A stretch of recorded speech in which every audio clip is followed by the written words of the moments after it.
नमस्कार दोस्तों।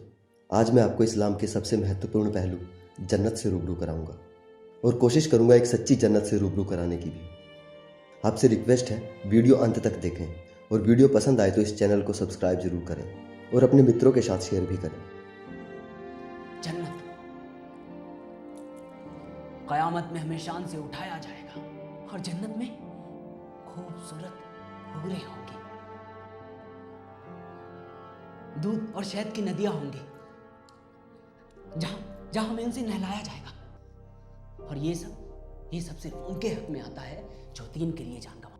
तुमको मजहब का इल्म कहां? वो जन्नत जिसके लिए नौजवान आत्मघाती बनकर खुद भी मरता है और औरों को भी मारता है। कुछ लोग उस ख्याली जन्नत के लिए इस धरती को नरक बनाने पर तुले हैं। उस ख्याली जन्नत के बारे में जो भी अतार्किक बातें इस्लामी किताबों में दी गई हैं, उन पर कोई मूर्ख से मूर्ख व्यक्ति भी विश्वास नहीं करेगा। लेकिन अंधविश्वास से भरे मुस्लिम इस झूठी जन्नत पर ईमान रखने को ही धर्म मानते हैं। उनका ईमान है कि धरती से काफी ऊपर 7वें आसमान पर जन्नत नाम की एक ऐसी जगह है जहां मुसलमानों को मरने के बाद कयामत के दिन इकट्ठा किया जाएगा। उन्हें लगता है जिन मुस्लिमों ने जिहाद के लिए अपनी जान दी, उनके लिए खासम खास इंतजाम इस जन्नत में किए गए हैं, जहां उनका इंतजार 72 हूरें कर रही हैं। वो हूरें कितनी खूबसूरत हैं, इसका बखान भी आप इस कुरानी एक्सपर्ट से सुनिए। तो अल्लाह के रसूल सल्लल्लाहु अलैहि वसल्लम फरमाते हैं कि कम दर्जे की हूरें जो होंगी उनकी आंखें गिलाफी होंगी, खूबसूरत गिलाफ जैसी आंखें उनकी। रुख फेर कर उसकी तरफ देखेगा, उसकी आंखों में 70 गुना हुस्न ज्यादा पाएगा। अभी बैठ के वो देख रहा है, फिर इधर फेर करके फिर जब दोबारा देखेगा 70 गुना दुगना हुस्न उसके अंदर पाएगा। तुम कहां पड़े हुए हो मुसलमानों, कहां सो रहे हो? ये जो हसीन और खूबसूरत हूरें मिलेंगी, यहां से कहीं ज्यादा लज्जत वहां हासिल होगी।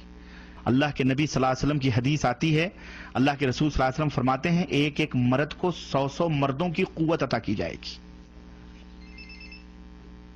खुश हो जाओ, वल्लाह इस जन्नत को हासिल करो। हमें मालूम है जन्नत की हकीकत गालिब, दिल बहलाने को यह ख्याल अच्छा है। अगर आज गालिब साहब होते तो इस ख्याल को अच्छा नहीं, खतरनाक लिखते। आप अंदाजा लगाएं इन धर्म गुरुओं के पांडालों में किस तरह की मानसिकता को जन्म दिया जाता है। जो अंध धार्मिक आंखें बंद करके पूरे ईमान से ऐसी अफीमची की बातों को सुनता है, उस पर कितना गहरा असर होता होगा। जिन लोगों के दिलो दिमाग पर यह ख्याली जन्नत की अय्याशी छाई हो, वो वास्तविक दुनिया की कदर कैसे कर पाएंगे। जब किसी खतरनाक मकसद के लिए इस तरह से ब्रेन वॉश किया जाता है, वो मानवता के लिए कितना भयानक होता है, उससे जुड़ी खबरें अक्सर आती रहती हैं। ये जन्नत का ख्याल कितना खतरनाक असर करता है, इसका अंदाजा आप फिदाइन हमलों से हुई तबाही देखकर लगा सकते हैं। जो आतंकी जिंदा पकड़े गए, उन्होंने खुद कबूल किया कि उन्हें जन्नत का लालच दिया गया था।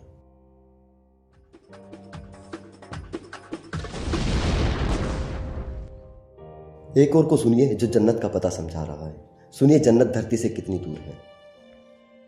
जमीन से अगर कोई पैदल चले तो जन्नत तक पहुंचने में 8000 साल लगेंगे। कितने?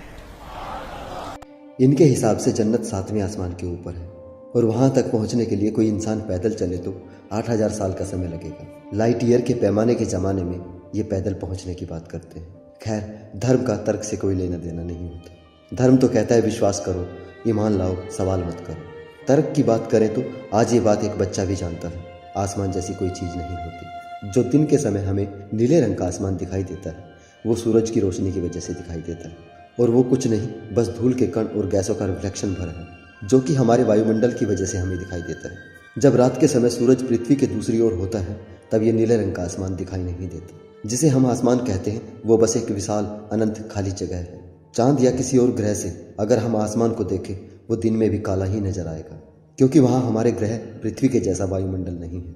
अगर कोई छत की तरह का आसमान होता तो वो रात में भी रहता और हमें लाइट ईयर्स दूर के सितारे दिखाई न देते। जब आसमान जैसी कोई चीज़ है ही नहीं, तो 7 आसमान और 7 आसमानों के ऊपर जन्नत, और उस जन्नत की 72 हूरों की बात सिर्फ एक कहानी है।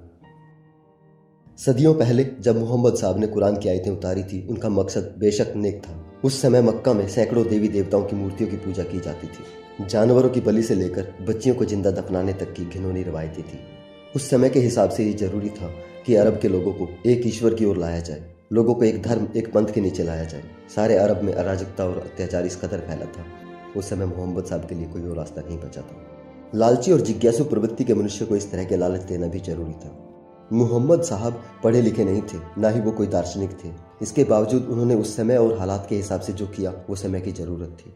हर नई चीज़ बदलाव जरूर लाती है, जो कि व्यापक ढंग से हुआ भी, लेकिन ये भी एक सार्वभौमिक सत्य है, वक्त के साथ हर चीज़ पुरानी और तकियानुसी हो जाती है। इस दुनिया की हर चीज़ को अपग्रेड होना जरूरी है, यही प्रकृति का नियम है। लेकिन हम धर्म ग्रंथों के साथ ऐसा नहीं कर पाते। नया जोड़ तो पाते हैं, पुराना छोड़ नहीं पाते। इसलिए पुरानी जड़ हो चुकी मान्यताएं बहुत भयंकर बीमारी का रूप ले लेती हैं। 1400 साल पहले विज्ञान और अंतरिक्ष की जानकारी इतनी विकसित नहीं थी।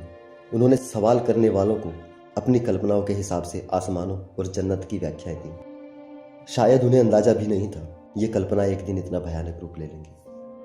दोस्तों, इंसानियत की भलाई चाहने वाला कोई भी सच्चा पैगंबर मसीहा अगर आज के समय में हो तो वो क्या संदेश देगा हमें?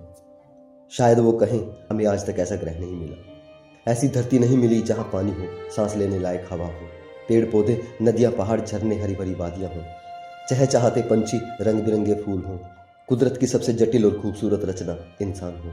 इस धरती के लोगों ने अपने अपने स्वार्थ के लिए एक दूसरे को बहुत दुख दिए हैं, बहुत दुख बढ़ा दिए हैं हमने संसार में। कोई जिहाद करना है तो उनके दुख मिटाने के लिए करो, गरीबी और भुखमरी को मिटाने के लिए करो, इंसानियत को बचाने के लिए करो, इस प्रकृति को बचाने के लिए करो। इस अनंत ब्रह्मांड में दूर दूर तक भी कोई ऐसी दुनिया नहीं है, ऐसी खूबसूरत धरती कहीं नहीं है। इन कथित आसमानों के ऊपर कोई जन्नत नहीं है। जिस खूबसूरत धरती को तुम तहस नहस करने पर तुले हो, ध्यान से देखो, अगर कहीं जन्नत है तो यही है, यही है। आओ मिलकर इस जन्नत को बचाएं, इस जन्नत को संभालें।